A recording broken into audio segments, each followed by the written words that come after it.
السلام علیکم، welcome to my channel positive vibes. کل اچانک بیٹھے بیٹھے میرے سامنے ایک بہت پیاری بات آئی، ایک پوسٹ آئی تو میں نے اس کو پڑھا، مجھے بہت اچھا لگا تو میں نے سوچا آپ سب سے شیئر کروں۔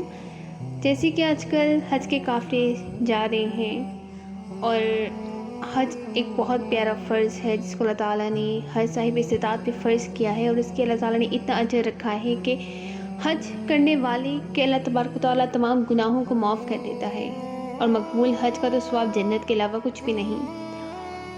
تو اللہ تعالیٰ اپنے بندوں کو معاف کرنے کے بہانے ڈھونڈتا ہے، تو ہمیں مانگنا نہیں آتا کہ ہمیں سمجھ نہیں آتی کہ ہم اپنے رب سے کس طرح مانگیں۔ وہ تو کہتا ہے کہ بندے مجھ سے مانگ، میں دینے والا ہوں۔ لیکن پھر جب میں نے یہ پوسٹ پڑھی میرے سامنے آئی تو اس میں جو سوالی تھا اس نے اتنا اچھا طریقے سے سوال کیا اپنے اللہ سے کہ میں نے سوچا کہ آپ سب سے شیئر کروں۔ ایک بہت ہی گنہگار شخص حج ادا کرنے کے لیے چلا گیا، وہاں کعبے کا غلاف پکڑ کر بولا، الہی اس گھر کی زیارت کو حج کہتے ہیں، اور کلمہ حج میں 2 حرف ہیں، ہے سے تیرا حکم اور جیم سے میرے جرم مراد ہیں، تو اپنے حکم سے میرے جرم کو معاف فرما دے۔ آواز آئی، اے میرے بندے تو نے کتنی عمدہ مناجات کی۔ پھر کہو، وہ دوبارہ نئے انداز سے یوں پکارنے لگا، اے میرے بخشن ہار، اے غفار، تیری مغفرت کا دریا گنہگاروں کی مغفرت اور بخشش کے لیے پرجوش ہے، اور تیری رحمت کا خزانہ ہر سوالی کے لیے کھلا ہے۔ الہی اس گھر کی زیارت کو حج کہتے ہیں، اور حج 2 حرف پر مشتمل ہے، ہے اور جیم۔ ہے سے میری حاجت اور جیم سے تیرا جود و کرم ہے، تو اپنے جود و کرم سے اس مسکین کی حاجت پوری فرما دے۔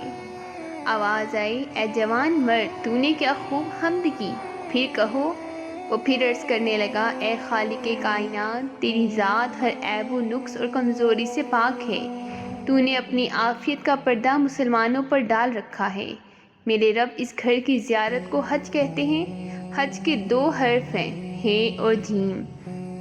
ہے سے اگر میری حلاوت ایمانی اور جیم سے تیرا جلال مراد ہے، تو اپنے جلال کی برکت سے اس ناتواں ضعیف بندے کے ایمان کی حلاوت کو شیطان سے محفوظ رکھنا۔ آواز آئی، اے میرے مخلص ترین عاشق و صادق بندے، تو نے میرے حکم، میرے جود و کرم اور میرے جلال کے توسل سے جو کچھ طلب کیا تجھے عطا فرمایا۔ ہمارا تو کام ہی مانگنے والے کا دامن بھر دینا ہے، مگر بات تو یہ ہے کوئی مانگنے تو صحیح، کسی کو مانگنے کا سلیقہ تو آتا ہو۔ تو یہ جو پوسٹ میرے سامنے آئی، میں نے پڑھی تو مجھے اس سے احساس ہوا کہ جب ہم تڑپ لگن سے اللہ کو اس کے پیارے پیارے ناموں کے ساتھ پکارتے ہیں، جب ہم اس سے کہتے ہیں کہ رب تو معاف کرنے والا ہے، میں گنہگار، تو وہ فوراً اپنے بندے کو اپنی رحمت میں سمیٹ لیتا ہے۔ تو اللہ تعالیٰ سب کے حج کو قبول فرمائے، اللہ تعالیٰ سب کو حج کی سعادت نصیب فرمائے، آمین۔